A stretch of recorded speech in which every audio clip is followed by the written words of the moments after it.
Bonjour à tous, bienvenue dans Interaction. Chaque midi et demi, chaque vendredi, midi 30, 13h, Interaction en direct sur la page Facebook de Décideur TV. L'occasion est bien pour vous de nous interroger pendant cette demi-heure d'émission. On a autour de la table, comme chaque semaine, Agnès Delors. Bonjour Agnès. Bonjour notre Thomas. Gérante, Paul Schworer, notre économiste. Bonjour Paul. Bonjour. Et Hubert Tassin. Bonjour Hubert. Bonjour. Notre analyste. On va parler de bourse, on va parler d'actualité. On a intitulé cette émission Brexit or not Brexit. C'est en effet la question du moment.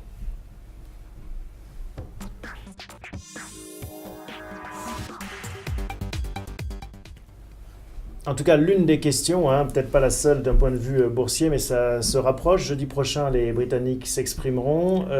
Hubert, avec des rebondissements dramatiques, cet assassinat d'une députée. Oui, et puis la bourse fait preuve de son cynisme habituel, c'est-à-dire que la peur du Brexit, donc du fait que le référendum soit un succès pour les partisans de l'indépendance du Royaume-Uni par rapport à l'Union européenne, sa chance a un peu baissé, c'est sensible dans les codes des bookmakers et c'est sensible sur les marchés, mais néanmoins, on a eu une semaine de stress avec de très fortes sorties ou très fort arbitrage de grands fonds lundi.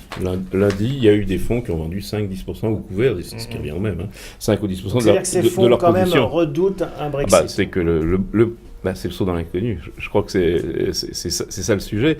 C'est le saut dans l'inconnu, donc c'est le retour du stress qui avait disparu pour le stress économique avait plutôt disparu, avec une baisse des marchés européens de 3,2% en moyenne, un peu moins pour la France et l'Allemagne, et paradoxalement, c'est quand même la chose à souligner, les indices européens de la zone euro ont plus baissé que les indices anglais. Ouais. Alors, il y a une raison, c'est qu'il y a une raison technique, c'est que les indices anglais sont très dominés par les conglomérats miniers, donc pour qui la valeur de livre sterling n'importe pas beaucoup. Avec des sondages qui sont de plus en plus pro-Brexit. Des sondages. En fait, l'Angleterre et les marchés et le continent sont en train de réaliser qu'il y a effectivement une possibilité de voir le Brexit se mettre en place, c'est-à-dire la sortie de l'Angleterre. Alors, alors que ce n'était pas un risque, puisque personne ne pariait pour, personne n'avait couvert, puisqu'on a un beau mouvement derrière, est-ce que finalement c'est tout simplement la prise en compte de cette réalité-là, ou est-ce que c'est l'idée qu'on va vraiment y aller ? C'est une autre question. Pour l'instant, les bookmakers ne disent pas qu'on va y aller. Mais ils ne disent pas non plus le contraire. On s'est énorlement rapproché. Il y a quand même 60% qui pensent qu'on va rester à la cote. La cote est quand même très faible. La cote, elle est 5 pour 10, ça vous rapporte 50% si l'Angleterre reste, et ça vous rapporte 1,40, ce qui est beaucoup plus que 1,20 il y a 2 jours. Mais si l'Angleterre s'en va. Donc, moi, vous connaissez le monde des paris, Hubert? Je connais bien le monde des paris, je connais bien le monde des bookmakers. Si le Brexit devait vraiment passer, la cote serait plus basse, à mon avis. Si ne devait pas passer, la cote serait plus basse. Donc aujourd'hui, il y a vraiment une incertitude. Et puis l'incertitude, c'est ce que les marchés n'aiment pas. Et puis surtout, alors si ça devait passer, ce qui n'est pas la probabilité la plus forte, comme on vient de dire, là, ce serait quand même un saut dans l'inconnu sur plein de choses. Mais pour moi l'important, ça va être la réaction derrière. Oui. C'est comment on va traiter le sujet. C'est-à-dire que savoir qu'ils sortent ou qu'ils restent, finalement, c'est une perte d'influence anglaise qui va résulter. Alors après ça, c'est est-ce qu'elle va laisser de la place à une volonté affirmée de l'Eurogroupe et une vraie détermination à construire quelque chose. Et puis aussi, la question qui risque de se poser pour d'autres pays. Chaque Premier ministre qui voudra se faire élire dira « Moi, je ferai un référendum après mon élection ». Il y a deux choses. Premièrement, l'Europe va être intraitable si jamais le Brexit passait avec l'Angleterre, puisqu'on ne va pas faire cadeau à celui qui s'en va. Ça, c'est sûr qu'ils n'auront pas le traitement qu'a aujourd'hui la Suisse ou le traitement qu'ont aujourd'hui certains pays scandinaves, donc de manière à se montrer dur. Deuxièmement, et on sait la popularité justifiée de l'Europe. L'Europe, c'est un système invraisemblable, c'est un machin, comme disait quelqu'un qui n'aimait pas tellement cette Europe. Donc, la méfiance justifiée fait que les hommes politiques ont tendance à dire écoutez, je vous repasse la main, monsieur le peuple, si j'ose dire. En tout cas, ça pointe une certitude, c'est que le bien-être des citoyens, de la classe moyenne, c'est quelque chose d'essentiel si on veut faire reculer le populisme. C'est-à-dire que, oui, parce que de mon point de vue, ils ne votent pas contre l'Europe. Les gens qui votent contre la sortie du Brexit, ils votent contre la mondialisation et contre les effets de la mondialisation qui appauvrit les pauvres et enrichit de manière un peu indécente certains riches. Et la question, c'est est-ce que le fait de ne pas être dans l'Europe les protégera davantage ? Bon, ça ne peut pas être pire. La réponse, ça ne peut pas être pire. Encore une fois, celui qui vote... C'est quand même un peu l'argument de On l'a déjà dit, l'Europe. celui qui vote contre, le type, il gagne 800 livres par mois à Nottingham. On lui dit, mais les gens qui gagnent 250 000 livres ont baissé de 20% leur revenu. Il dit, très bien, je suis bien triste pour eux. Mais l'idée de l'Europe, c'était quand même de protéger aussi et d'avoir une espèce d'îlot de prospérité et de croissance. Ça a été le cas. Il ne faut quand même pas exagérer. Est-ce que ce n'est pas ce que justement l'Angleterre refusait le plus ? Oui, c'est ça. Et c'est pour ça qu'elle s'en va ? Alors que l'Eurogroupe, lui, a plus envie de développer des politiques coordonnées, ce que ne voulait pas l'Angleterre. Et c'est donc, de mon point de vue, la victoire de l'Europe, de l'euro, et non sa défaite. Alors, la question, Agnès, c'est si l'Angleterre s'en va, est-ce qu'on va encore perdre beaucoup plus ? Parce que, on regarde les marchés cette semaine, là, justement, alors là, c'est pas mal secoué. Hein. Là, ça a beaucoup secoué, mais là, une fois de plus, on est de jeudi. On est de jeudi à jeudi. Hein, donc, si on est de vendredi à vendredi, c'est un peu moins violent, mais 5%, c'est énorme. C'est absolument énorme. On perd presque 10% depuis le début de l'année. Voilà, commentaire Agnès alors, sur ces valeurs. Non, et même on perd notamment en 5 séances, en 6 séances, on a 8% on a perdu. Ouais. Et je rejoins Hubert quand il dit ce qui s'est passé surtout lundi. Beaucoup de fonds ne sont pas couverts, comme jusqu'à présent, n'ont pas joué, je dirais, la sortie de l'Angleterre de l'Europe. Donc, ce qui s'est passé lundi, on a eu surtout, notamment les valeurs, comme on voit, Sanofi, Total, qui ont été fortement pénalisées parce que ça a été des sorties, des ventes de paniers d'actions. Les fonds se sont désinvestis. Ils ne sont pas couverts. Ils ont allégé leur position pure et simple. Même, c'est des paniers qui s'en vont. Voilà, mais ce n'est pas des couvertures spéculatives. Ah non, pas du tout spéculatives. Voilà. Ils ont voulu prendre du cash. La question, c'est donc maintenant qu'on a perdu ces 8%, ou ces 10% depuis le début de l'année, est-ce que si le Brexit passe sur la zone euro, c'est-à-dire pas sur le CAC 40, est-ce qu'il y a 5% de plus à perdre, sachant qu'il y a des effets de monnaie qui sont absolument considérables. Oui, et puis on a entendu que la BCE, la Fed et le Japon mettraient tout en œuvre, notamment en injectant des liquidités sur les marchés. Attendez, Hubert, ce que vous dites, c'est que si le Brexit venait à passer jeudi prochain, on perdrait encore 5%, pas plus ? Pas beaucoup plus. Je pense qu'on a fait l'essentiel de la baisse. Mais il y a des effets. Je ne dis pas que le lundi et le mardi qui suivront, puisque c'est le vendredi le lendemain, ou le vendredi dès le lendemain, donc vendredi prochain, il ne se passera pas quelque chose. Mais c'est quand même... J'ai le sentiment, en revanche, sur la livre sterling, on n'a peut-être pas tout vu. Oui. Et alors l'effet le plus étonnant, Paul, c'est cette hausse du yen. C'est qu'il y a une valeur refuge, c'est le yen. Juste avant de parler du yen, un mot sur donc, ces investisseurs, ces gros fonds qui se mettent en cash. Est-ce qu'on doit faire la même chose ? Est-ce qu'on doit aussi alléger nos positions de 10% ? C'est la question. Écoutez, on a déjà 10% de cash sur notre fonds. Donc là, quand on voit actuellement les rebonds, alors qu'ils sont... ils s'essoufflent. Hein. On a un beau rebond aujourd'hui. On a eu un joli rebond avant-hier. Donc, mais c'est pas au-delà de 2%, donc il y a toujours de l'incertitude. Donc après, c'est vrai que soit on se couvre et soit on se met en vente des contrats futurs, mais je dirais comme on est peu exposé sur les bancaires par rapport à l'indice, donc voilà, et puis on a des belles valeurs pour l'instant qui résistent. Au-delà de ça, la vraie question, c'est quel est l'état de la croissance dans le monde. C'est pas simplement de savoir si l'Angleterre va faire face ou pas. Il y aura de l'agitation, ça c'est une certitude, il y a de la volatilité, on le dit depuis longtemps. Est-ce qu'on va rester sur cette volatilité-là ? C'est pas certain. Et s'il reste, la volatilité était relativement faible, justement. Elle s'est envolée subitement sur cette peur. Et s'il reste, est-ce qu'on va remonter ? Oui, il va y avoir un ouf. Bon. Et par ailleurs, ce qu'on a vu dans les deux séances de hausse, c'est-à-dire aujourd'hui et avant-hier, c'est des rachats de vendeurs. C'est-à-dire qu'il y a des gens qui ont juste couvert leur portefeuille, qui ont dit 10% en liquidité d'une manière ou d'une autre, mais il y a des gens qui sont dans l'autre sens aussi. Et pour moi, ce qui s'est joué aux États-Unis est très intéressant sur la perspective à venir, parce que finalement, on a la Fed... Alors, on va voir la Fed. Vous répondez au yen d'abord, parce que j'ai coupé la question. C'est la même chose, c'est le même sujet. La valeur refuge, c'est plus le yen que le dollar, mais bon, c'est quand même... La Banque du Japon a un objectif, c'est finalement de faire de l'inflation importée. Elle souhaite, de ce fait, avoir un yen faible. Là, elle n'a pas pu agir parce qu'il y avait toute cette excitation. Résultat, ça va être pénalisant pendant quelque temps, il y a fort à parier que dans un mois, on ait un très bon mouvement inverse sur le yen. Enfin, on peut l'espérer pour les Japonais d'ailleurs, parce que sans quoi, ils sont dans une situation assez inquiétante. Alors, la Fed, on y arrive, donc on vous laisse commenter ce... Donc cette semaine, il y a eu une réunion. C'était la réunion où il y a 6 mois, on imaginait qu'il y aurait la deuxième hausse des taux de 0,25. Elle est reportée de toute façon à cause du Brexit. Le Brexit empêche complètement de jouer avant, il vaudra mieux jouer après. Alors oui, c'est à cause du Brexit, c'est explicitement dit. Maintenant, je trouve que c'est pas inintéressant parce que finalement, pour moi, l'enjeu majeur pour la Fed, c'est de remonter les taux sans que ça fasse peur. Bon, et c'est quoi ce graphique alors, ce Pac-Man? Ce graphique, alors là, il nécessite plusieurs explications. C'est tout simplement chaque point représente un vote d'un des membres du système Fed, du comité monétaire. De la politique monétaire. Et chacun est amené à diffuser les anticipations qu'il a sur les taux, ce qu'on appelle les dots.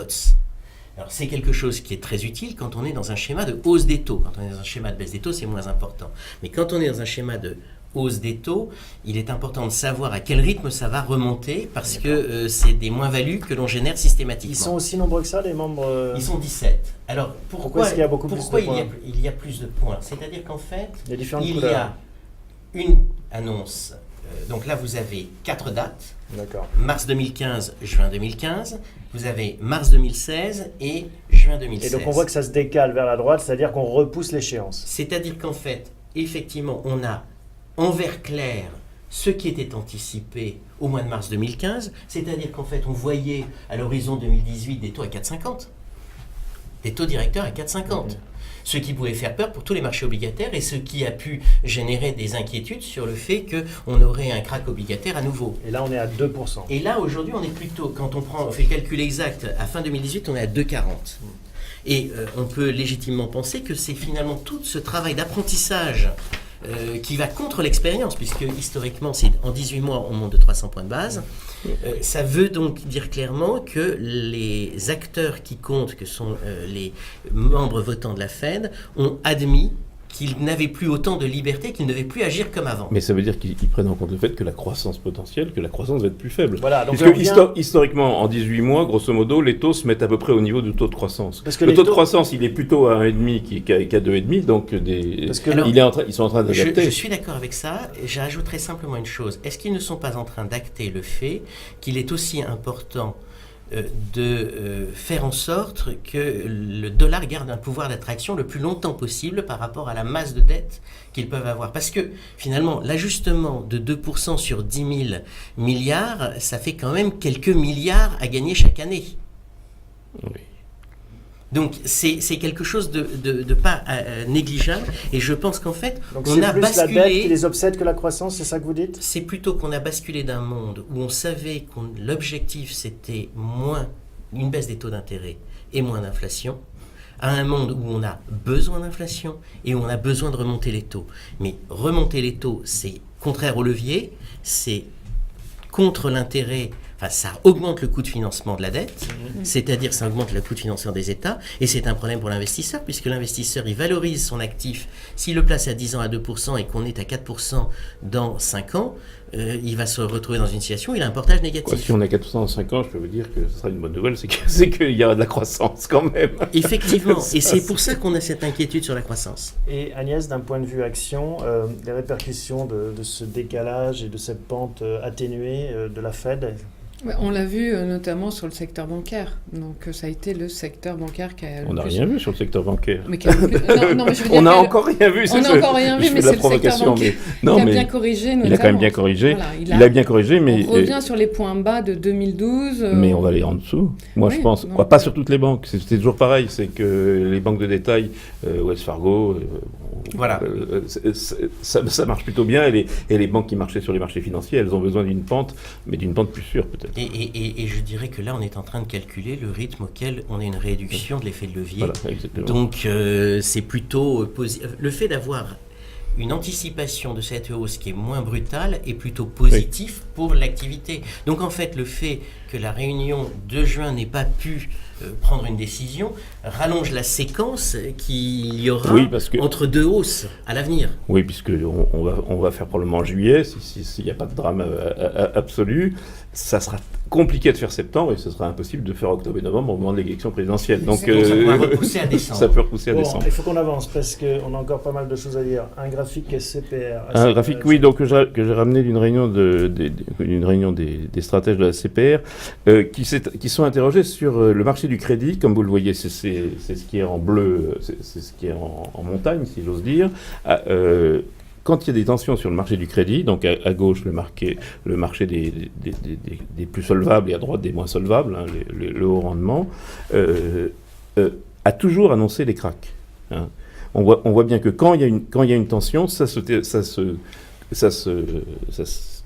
se suit avec une très forte baisse des marchés d'actions. Et donc, ça pour dire que, effectivement, si on s'extrait de cette histoire de Brexit, on n'a pas d'indication sur des marchés qui sont liquides. Hein. Les marchés de taux, c'est des marchés les plus liquides. On n'a pas d'indication qu'il y a un danger. C'est ça que je voulais montrer. Et c'est même tout à fait normal, puisque les taux corporate, il y a d'une part la partie taux souverain et d'autre part la rémunération d'un risque corporate, donc c'est un call action. Voilà. Et donc c'est ça. Et le deuxième graphique, assez rapidement, c'est les actions de l'Eurogroupe, c'est-à-dire à droite, contre celles des États-Unis. On voit qu'on a un très gros rendement sur les actions, et ça concerne vraiment Interxion. Les actions européennes offrent un très très beau rendement par rapport aux actions américaines. Et en écart de taux encore plus, puisque les taux européens sont plus durablement très bas.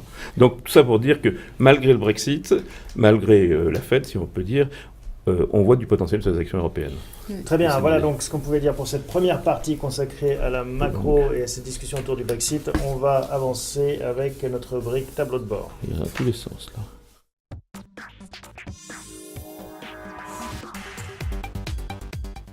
Alors, un tableau de bord qui commence donc avec les feux, des feux qui bougent pas mal dans tous les sens là. Il y a un petit peu de mouvement. En fait, globalement, l'aversion au risque est quelque chose que l'on retrouve comme tendance générale. Finalement, on a, je pense, l'aversion au risque qui remonte, le momentum macroéconomique qui est en orange, et le point qui me paraît le plus important, c'est le niveau de dispersion des performances. Alors on le voit ici. C'est l'indicateur numéro 2, voilà. C'est un indicateur qui, en général, correspond plus au structurant du marché. Le niveau de perturbation et le niveau de dispersion des performances, c'est vraiment la tectonique du marché. Et dans cette logique-là, le fait de voir qu'il se passe quelque chose, c'est indicateur d'une prise de conscience ou d'une surprise finalement des intervenants. C'est pour la brutalité des décisions de couverture en début de semaine ou même juste à la fin de la semaine dernière avec les chiffres qui ont été publiés. On est vraiment dans une situation où là, ça pourrait devenir plus inquiétant si les décisions que l'on espère ne viennent pas. Et ça correspond quand même à ce qu'on a dit au début sur les portefeuilles qui ont fait du cash massivement. Si vous vendez 10% de vos actions européennes, vous ne cherchez pas à savoir laquelle des deux est la meilleure. Hein. Ça se voit. Donc, tout ça se tient. C'est très cohérent, ce n'est pas nécessairement inquiétant. Ce qui est important, c'est qu'il faudra que les discours qui seront tenus à l'issue du Brexit soit d'une sortie, mais également d'un maintien, puisque un des arguments de la campagne anglaise aujourd'hui, c'est si on maintient, Cameron obtiendra encore plus de liberté de la part de l'Union. Ce que je ne crois pas. Bon, mais ça c'est le temps boursier comme le temps tout court est incertain. On reste en mode 3. Voilà donc ce qu'on pouvait dire pour cette séquence. On passe tout de suite à notre troisième partie concernant les performances.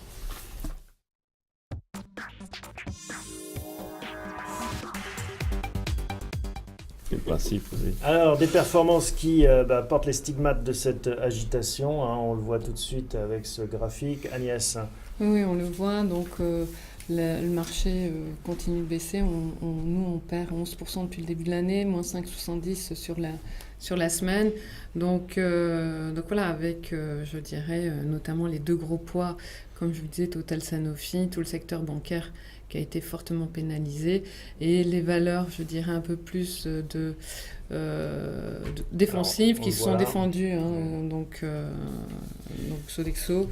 Donc voilà, et notamment on le voit dans la contribution donc dans nos poids. Donc nous on s'est défendu sur les financières parce qu'on a moins que notre indice, et surtout on s'est défendu également dans les défensives avec le poids notamment de Sanofi. Donc voilà. Ok, donc ça c'est ce qu'on pouvait dire en effet pour cette performance, ou plutôt ces contre-performances, puisqu'on reste en territoire négatif. On continue avec la partie gestion.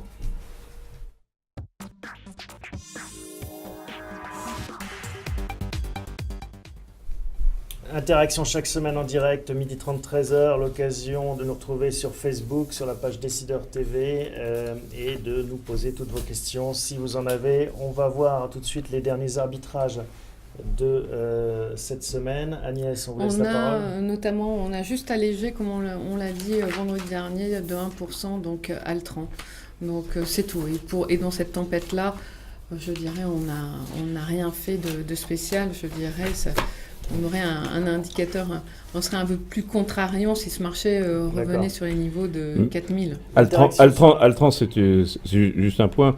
C'est un secteur sur lequel on est très investi. C'est un secteur où il faut être investi. L'investissement, notamment en France, est quelque chose qui va être très porteur. Alors, on en a pas mal. On a du Atos, on a du Alten. Mais bon, Altran, c'était un pari aussi de redressement de la filiale allemande. Et donc, c'est un peu le fait accompli. Mais surtout quand vous venez de prendre 20% sur le titre. Et puis, bon, il y a une question d'actionnariat. Le secteur des ESN, on ne dit plus SS2I, on dit entreprise de services numériques. Voilà.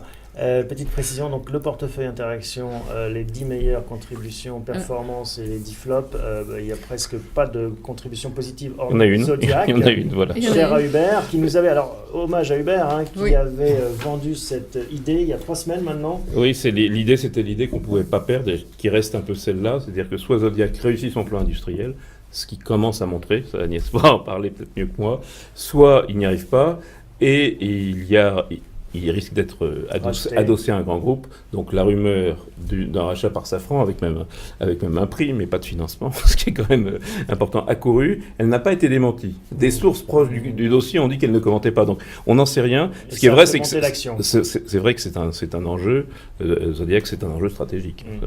Alors on en a pris une pincée de 0,5% il y a justement en effet 3 semaines. Agnès.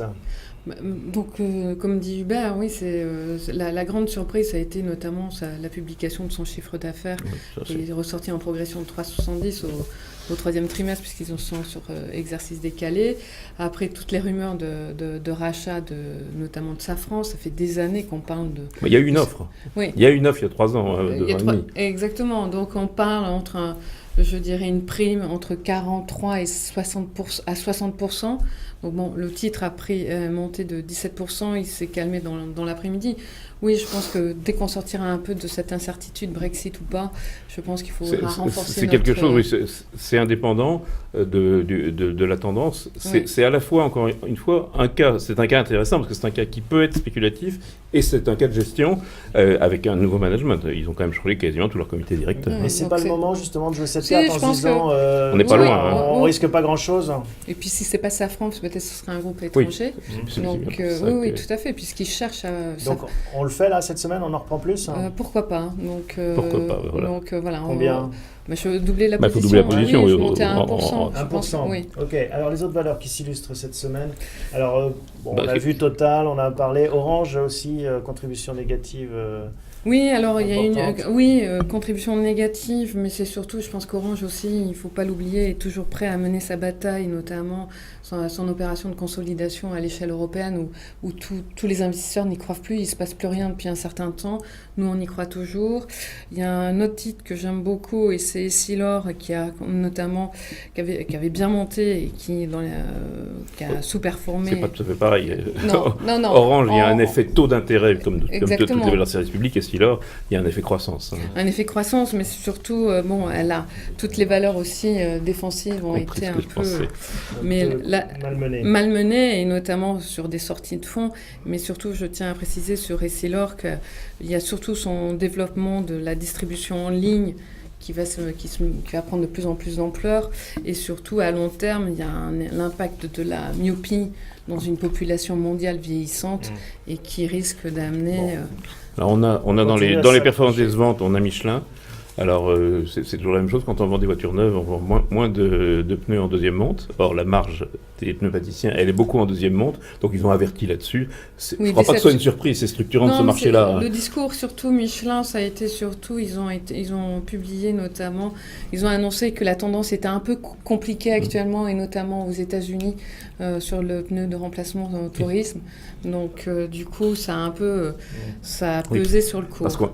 Parce et les stocks sont élevés on perd aussi. Presque de l'argent sur la première monte, et évidemment, quand vous avez acheté une voiture avec des pneus Michelin, quand vous en changez deux, vous n'allez pas changer, et donc c'est là où il y a la grosse marge. Hein. Oui, et donc effectivement, plus il y a de voitures neuves, et plus il y a un creux derrière, et le creux est plus fort que ce qu'ils avaient pensé. Oui, exactement, et les stocks sont en hausse également. Alors moi j'ai une question, c'est la même question que celle du début sur le Brexit, c'est qu'on a pris de l'indice, hein. Oui. Donc on en a pour 4%. Hein. Oui, un peu, oui. Est-ce que, effectivement, ça fait 90% en tout, est-ce qu'on le garde parce que là c'est purement suivre le marché. Donc, c'est purement, oui. Le garder, c'est un peu espérer ou croire. Croire. Moi, j'y crois. Ce qui est le cas. Je crois au non-Brexit. Au non-Brexit, au Remain, je ne sais pas comment ils disent, oui. Au Stay. Mais donc, c'est un pari. Si ça peut, pas, en fait, ça peut aller vite.